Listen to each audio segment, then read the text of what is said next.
Salam jumpa lagi dalam resensi buku. Buku ini cukup menarik karena di akhir Ramadan, maka ini saya sesuaikan, yaitu Serat Dewa Ruci. Ini apa kaitannya dengan akhir Ramadan dan Serat Dewa Ruci? Ya, kalau kita simak tentu ada keterkaitan dengan Lailatul Qadar juga. Ya, ini karya Dr. Porwadi, ya, diterbitkan oleh Panji Pustaka tahun 2007. Ya. Nah, sangat menarik kenapa di akhir Ramadan ini kami bahas tentang bagaimana Dewa Ruci. Untuk kalangan spiritual, terutama orang Jawa tentu paham. Ya, yaitu untuk menjaga idealisme pujangga istana itu menyampaikan gagasan lewat sasmita atau perlambang yang santun dan halus. Karya sastra pewayangan yang akan dijadikan sebagai objek dalam pembahasan yaitu Serat Dewa Ruci karya Pujangga Yasodipuro I. Nah, ini memang perlambang ya. Jadi perlambangan bagaimana mencapai kesucian hidup, yang nanti dikisahkan bagaimana Bima itu tokoh wayang yang tidak bisa tata krama, yang bicaranya itu ngoko, tidak bisa bahasa halus, kemudian digambarkan sebagai orang yang tidak bisa duduk, tidak bisa sungkem, tapi hanya bisa berdiri. Itu artinya bahwa kesopanan itu tidak bisa dilakukan, karena Jawa itu kan sopan santun itu dari tutur kata, kemudian tindak tanduk dari langkah-langkahnya. Jadi tutur kata, Bima itu tidak bisa bahasa halus ya, atau kromo inggil, bisanya adalah ngoko. Itu adalah bentuk manusia yang kasar tata kramanya. Begitu juga Bima itu digambarkan orang yang tidak bisa sila, tidak bisa tunduk secara fisik, duduk itu tidak bisa. Jadi berdiri, selalu berdiri. Jadi tidak punya unggah-ungguh. Itu gambaran tentang bagaimana Bima itu orang yang kasar, orang yang suka berantem, dan bagaimana dia bisa menjadi halus sampai bisa menjadi Bima suci ya, atau menjadi Serat Dewa Ruci. Nah, kami bacakan dulu tentang Serat Dewa Ruci ini di daftar pustakanya ya. Yang pertama adalah nilai spiritual kitab Jawa klasik.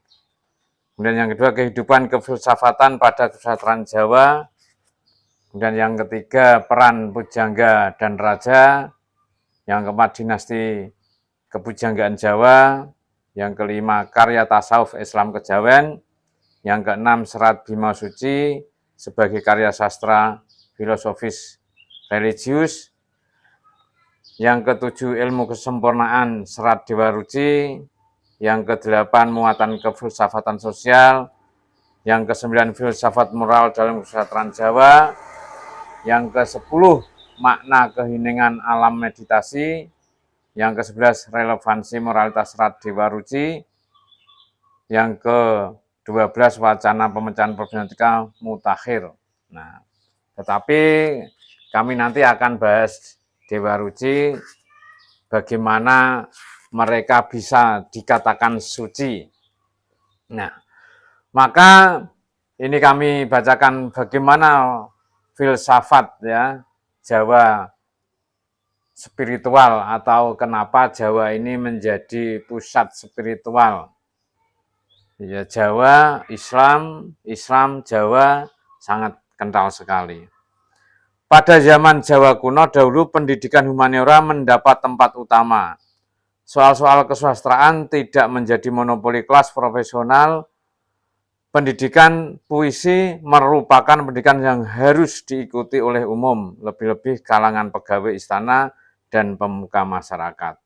kesadaran mengenai makna penting kedudukan ilmu bahasa, sastra, sejarah, antropologi, kemanusiaan, kemasyarakatan, keagamaan, dan tata negara.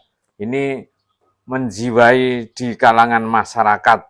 Ya, maka pejabat kerajaan itu harus mengembangkan ilmu pengetahuan, proses pendidikan pada saat yang berwujud padepokan atau paguruan. Jadi dulu untuk menjadi pejabat negara atau kerajaan itu dia harus melakukan pendidikan di padepokan.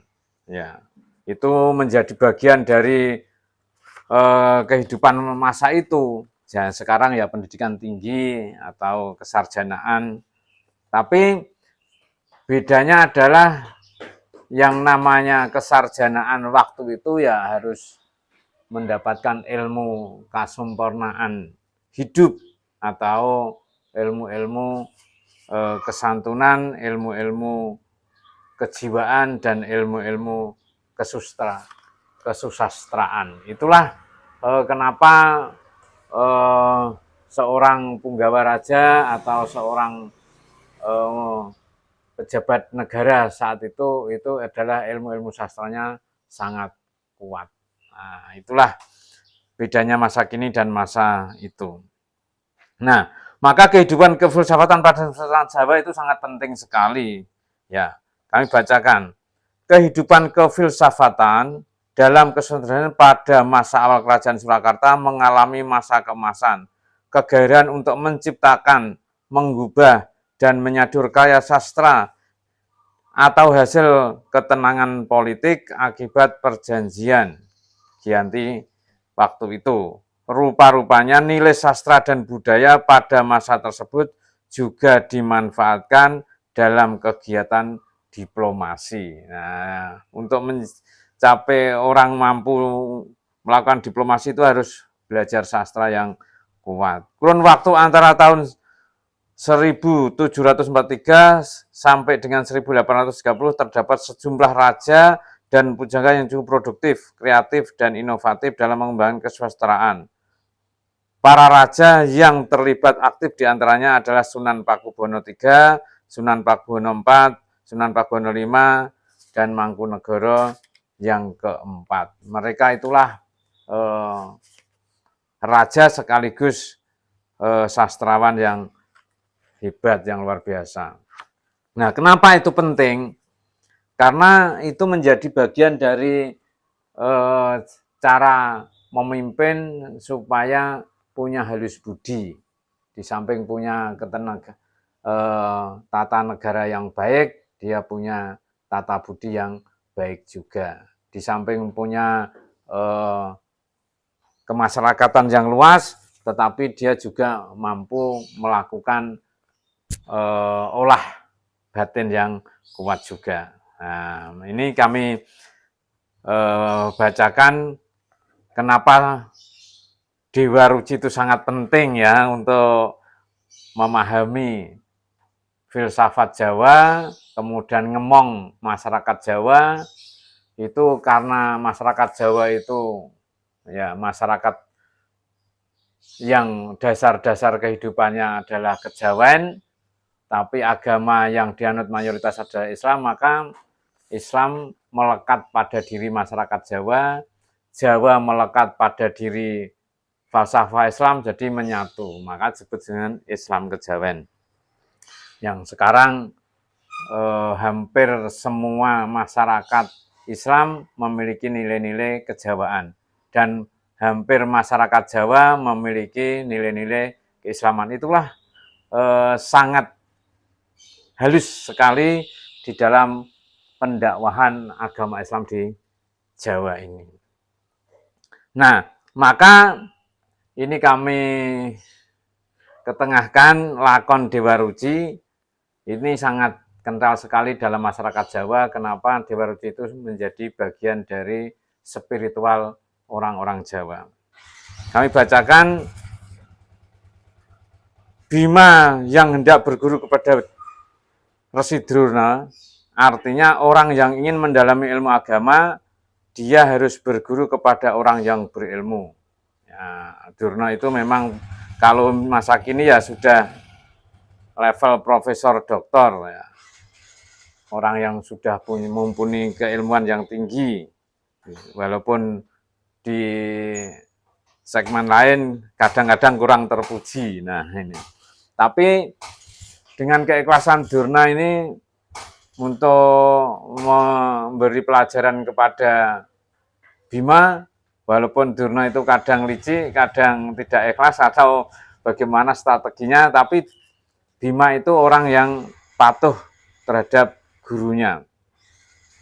Meskipun kadang-kadang ada orang berilmu yang bertabiat kurang berpuji, dalam mencari ilmu seseorang harus selalu bersangka baik. Nah itu, jadi Durna itu kadang kurang terpuji, tapi Bima selalu berprasangka baik terhadap gurunya. Nah, Bima terhadap gurunya Resi Durna supaya bertujuan dapat tercapai, Durna menganjurkan Bima untuk mencari Tirta Perwito dengan membongkar Gunung Reksamuka. Nah, itu dalam kisahnya Durna memerintahkan Bima untuk ke dasar samudra untuk membongkar Gunung Reksamuka. Nah, itulah bagaimana seorang terpelajar ya untuk mendapatkan ilmu harus membongkar Gunung Reksamuka. Dan di situ nanti Reksamuka itu bertemu dengan Bima yang di dalam Gunung Reksamuka itu terdapat dua raksasa ya. Namanya Rukmuka dan Rukmakala.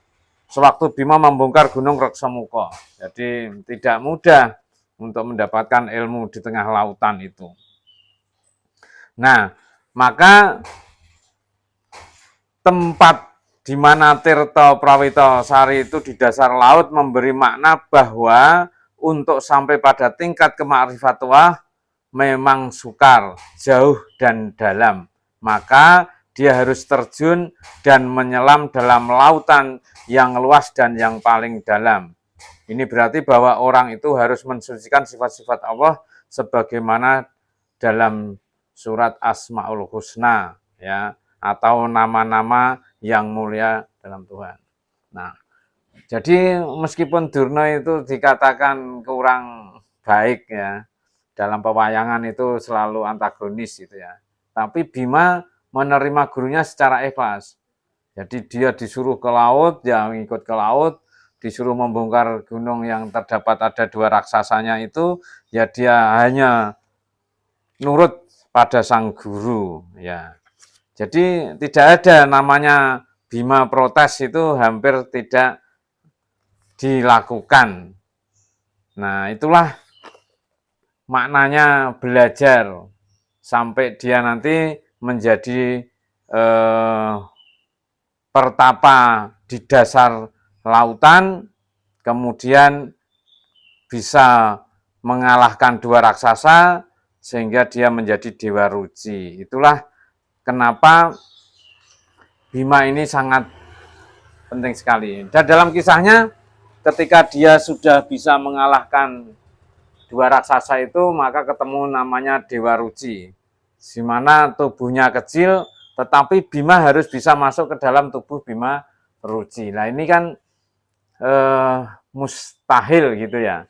Tapi dengan keilmuannya yang sangat dalam, maka dia mampu masuk ke dalam tubuh Dewa Ruci. Nah ini kalau kita gambarkan Isra Mi'raj itu ya. Isra Mi'raj itu ke Sidratul Muntaha, tapi kalau Bima adalah ke dasar lautan. Tetapi bagaimana dia bisa menjadi suci, dia menjadi baik ketika dia sudah bisa mengalahkan hawa nafsunya. Maka kalau dalam umat Islam melakukan puasa, dia harus bisa mengalahkan nafsunya. Itulah yang dimaksud dengan lakon Dewa Ruci. Maka tidak bisa disimpulkan hanya sekedar lakon biasa, tapi ini adalah lakon spiritual. Demikian, mudah-mudahan bisa dimaknai dan bisa dimengerti. Mudah-mudahan puasa tahun ini bisa menjadi puasa yang menjadikan jiwa kita dari Bima menjadi Dewa Ruci. Assalamualaikum warahmatullahi wabarakatuh.